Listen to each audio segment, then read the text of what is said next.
বন্ধুরা, আজ আমি এসেছি স্কুইড গেম সিরিজের প্রথম এপিসোডের এক্সপ্লেনেশন ভিডিও নিয়ে। সম্প্রতি এই সিরিজের দ্বিতীয় সিজন রিলিজ হয়েছে। স্কুইড গেম একটি south Korean crime thriller series, যার প্রত্যেকটি এপিসোড জাস্ট অসাধারণ। তো আর দেরি না করে চলুন ভিডিও শুরু করা যাক। তো এপিসোডের শুরুতে আমরা সিয়ং নামের এক লোকের সাথে পরিচিত হই। সিয়ং খুবই অলস টাইপের একটা মানুষ। তার আর্থিক অবস্থা খুবই খারাপ। স্ত্রীর সাথে ছাড়াছাড়ি হয়ে যাওয়ার পর তার স্ত্রী অন্য এক ধনী লোককে বিয়ে করে, সেই সাথে তাদের ছোট্ট মেয়েটিকেও নিয়ে যায়। সিয়ং একটি ছোট অ্যাপার্টমেন্টে তার মায়ের সাথে থাকে। আজ তার মেয়ের জন্মদিন, কিন্তু জন্মদিনে গিফট দেওয়ার মতো তার কাছে টাকা নেই। সিয়ং এর মা তাকে কিছু টাকা দেয়। সিয়ং বলে এই টাকায় তার কিছুই হবে না। তার মা তাকে আরো কিছু টাকা দেয়, তবু এই টাকা তার জন্য যথেষ্ট ছিল না। সিয়ং তার মায়ের এটিএম কার্ড চুরি করে তার থেকে টাকা বের করতে গেলে দেখতে পায় যে তার মা এটিএম কার্ডের পাসওয়ার্ড চেঞ্জ করে দিয়েছে। সে বুদ্ধি করে বের করে যে তার মা তার নাতনিকে সবচেয়ে বেশি ভালোবাসে, তাই সে তার মেয়ের জন্মদিন পাসওয়ার্ড হিসেবে ট্রাই করে। আর সত্যি সত্যি এটাই পাসওয়ার্ড ছিল। সিয়ং তার মায়ের অ্যাকাউন্ট থেকে সব টাকা বের করে নেয়। এরপর সেই টাকা সে হর্স রেসিং এ লাগায়। দুর্ভাগ্যবশত সে প্রথমবার হেরে যায়। সে তার বাকি সব টাকা শেষ একবারের মতো লাগিয়ে দেখে। এবার তার ভাগ্য তার সাথ দেয়। জুয়া খেলে সে প্রায় 4 মিলিয়ন ওয়ান জিতে নেয়। টাকা নেওয়ার সময় সে ক্যাশিয়ারকে একটি নোট টিপস হিসেবে দেয়। মেয়েকে ফোন করে বলে যে তার যা যা খেতে ইচ্ছে করছে তার ডায়েরিতে নোট করে রাখতে। সে আজ সব তাকে কিনে দেবে। কিন্তু তখনই দুদিক থেকে কয়েকজন লোক তাকে ধরতে ছুটে আসে। তাদের দেখে সিয়ং সেখান থেকে দৌড়ে পালায়। দৌড়তে গিয়ে এক মেয়ের সাথে ধাক্কা খেয়ে সে পড়ে যায়। মেয়েটিকে সরি বলে সে আবার দৌড়তে থাকে, কিন্তু লোকগুলো তাকে ধরে ফেলে। সিয়ং এদের কাছ থেকে অনেক টাকা ধার নিয়েছিল। সিয়ং বলে তার কাছে টাকা আছে, কিন্তু পকেটে হাত দিতেই সে দেখে তার পকেটে একটা টাকাও নেই। কেউ তার পকেট কেটে তার টাকা বের করে নিয়েছে। সিয়ং বুঝতে পারে যে মেয়েটির সাথে সে একটু আগে ধাক্কা খেয়েছে সেই মেয়েটি তার পকেট মেরেছে। টাকা না পেয়ে লোকগুলো তাকে মারতে থাকে।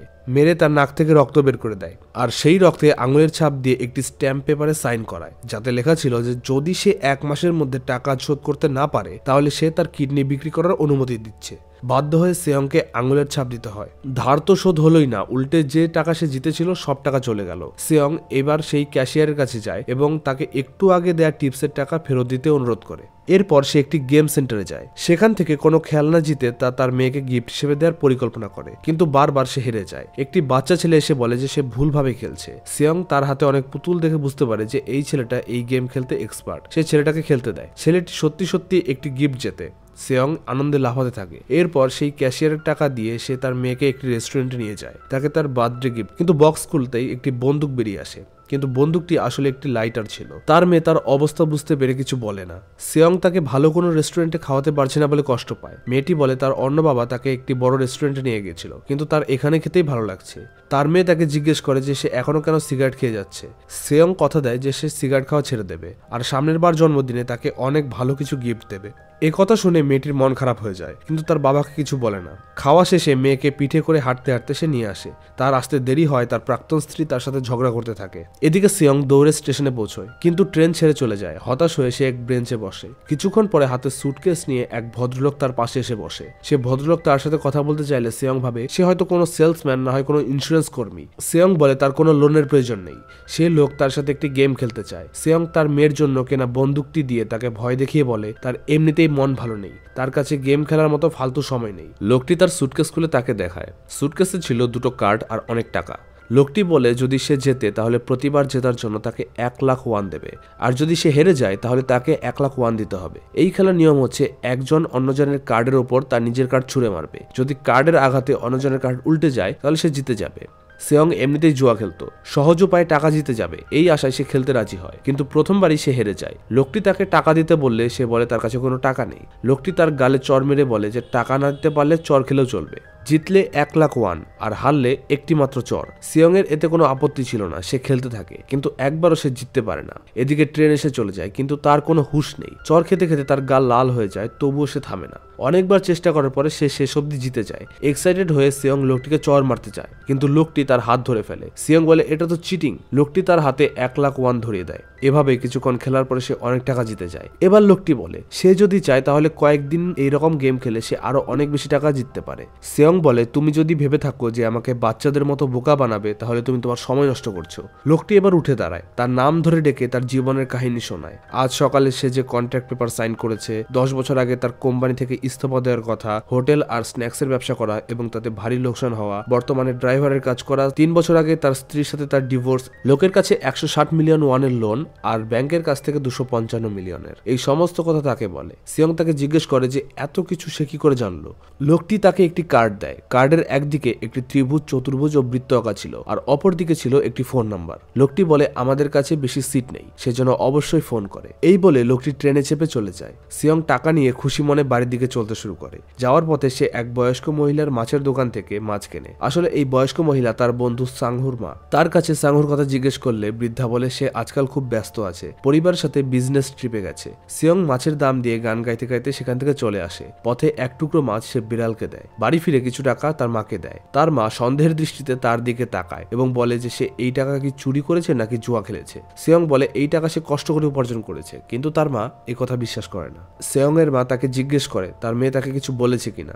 সিয়ং জিজ্ঞেস করে কি বিষয়। তার মা বলে গাইয়াং অর্থাৎ সিয়ং এর মেয়ে, তার মা আর সৎ বাবা আমেরিকা শিফট হয়ে যাচ্ছে। যদি সে একবার আমেরিকা চলে যায় তাহলে সিয়ং এর সাথে তার আর কোনো সম্পর্কই থাকবে না, তাই সিয়ংকে তার মেয়ের কাস্টাডি নিতে হবে। কিন্তু সিয়ং বলে গাইয়াং এর কাস্টাডি নিতে হলে তাকে কোর্টে প্রমাণ করতে হবে যে সে তার মেয়ের ভরণ পোষণের দায়িত্ব নিতে সক্ষম, কিন্তু এই মুহূর্তে তার কাছে অত টাকা নেই যে সেটা সে প্রমাণ করবে।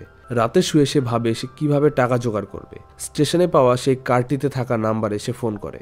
অন্য প্রান্ত থেকে একটি লোক তাকে গেমে অংশগ্রহণ করতে তার নাম আর জন্ম তারিখ জানতে চায়। সিয়ং মাঝরাতে রাস্তায় এসে দাঁড়ায়। তার সামনে একটি গাড়ি এসে থামে। ড্রাইভার তার কাছে পাসওয়ার্ড জানতে চায়। পাসওয়ার্ড ছিল গ্রিন লাইট রেড লাইট। সিয়ং তা বলতেই গাড়ির দরজা খুলে যায়। সিয়ং গাড়িতে আরো অনেকজনকে ঘুমন্ত অবস্থায় দেখতে পায়। হঠাৎ গাড়ির মধ্যে গ্যাস নির্গত হয় আর সিয়ং অজ্ঞান হয়ে যায়। ড্রাইভার মাস্ক পরে থাকায় তার কোনো অসুবিধা হয় না। চোখ খুলতে সিয়ং নিজেকে এক বড় রুমের মধ্যে পায়, যেখানে তার সাথে আরো অনেক মানুষ ছিল। তাদের উপর নজর রাখছিল একদল মুখোশধারী লোক, আর এসব কিছু চলছিল কালো এক মুখোশধারী লোকের কথায়, যার নাম দ্য ফ্রন্টম্যান। সিয়ং সহ বাকিদের পোশাকে একটি করে নম্বর লেখা ছিল। সিয়ং এর নম্বর ছিল নম্বর 456। এদের মধ্যে এক বৃদ্ধ ছিল যে এখানে থাকা মানুষদের সংখ্যা গুনছিল। বৃদ্ধ ডিমেনশিয়া আক্রান্ত, অর্থাৎ সে কোনো জিনিস মনে রাখতে পারে না। এই ঘরে মোট 456 জন প্লেয়ার রয়েছে। বৃদ্ধের নাম্বার 001, অর্থাৎ সে প্রথম প্রতিযোগী আর সিয়ং শেষ। সিয়ং তাকে বলে এই বয়সে কোথায় বৌমার হাতে রান্না খাবে, নাতি নাতনিদের সাথে খেলা করবে, তা না করে এখানে কি করছো? বৃদ্ধ বলে তোমার মা বাবার কপালে কি তাদের বৌমার হাতের রান্না জোটে? আমার ব্রেন টিউমার হয়েছে, আমার হাতে বেশি দিন সময় নেই, তাই আমি এই খেলায় অংশ নিয়েছি। এদিকে ঘরের মাঝে গুন্ডাগোছের এক লোক একটি মেয়েকে মারধর করছিল। এ সেই মেয়ে যে সিয়ং এর পকেট মেরেছিল। মেয়েটি আসলে নর্থ কোরিয়া থেকে পালিয়ে এসেছে। সে এই গুন্ডার হয়ে কাজ করত। এরপর একদিন সে তার কাজ ছেড়ে দিয়ে নিজেই পকেট মারতে শুরু করে। তাই মেয়েটির ওপর গুন্ডা লোকটির রাগ।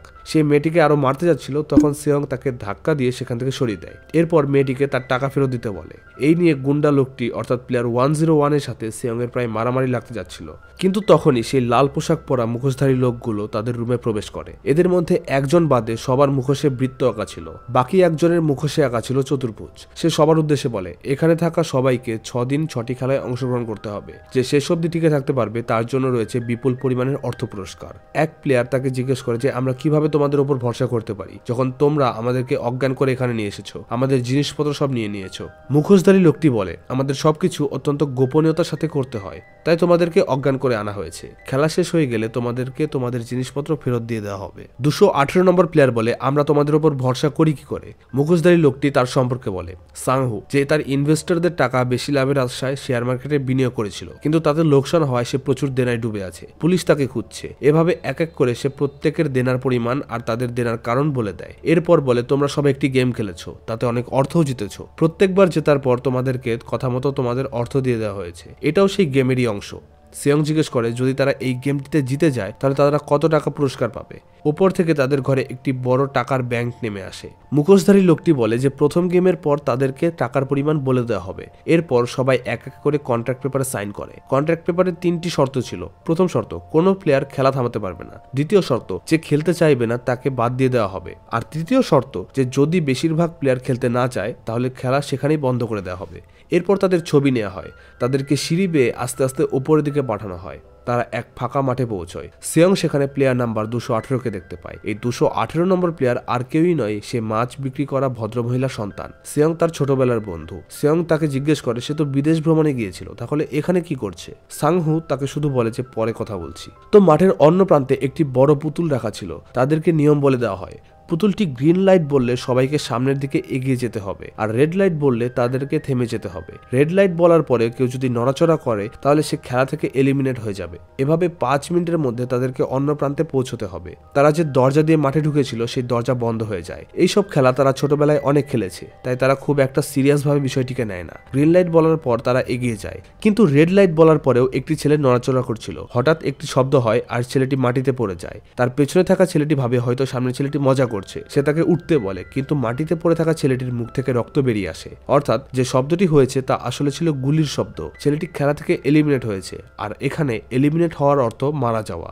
এই দৃশ্য দেখে পেছনে ছেলেটি ভয় পেয়ে সেখান থেকে দৌড়তে থাকে, আর তাকেও গুলি করে মেরে ফেলা হয়। এর ফলে ভয় পেয়ে সেখানে একরকমের আতঙ্কের তৈরি হয়, আর সবাই যে যেদিকে পারে দৌড়তে থাকে। আর যারা যারা দৌড়তে শুরু করে তাদেরকে একের পর এক গুলি করে মেরে ফেলা হয়। পুতুলটি আবারও তাদেরকে নিয়ম বলে দেয়, রেড লাইট বলার পরে কেউ যদি নড়াচড়া করে তাহলে সে খেলা থেকে এলিমিনেট হয়ে যাবে।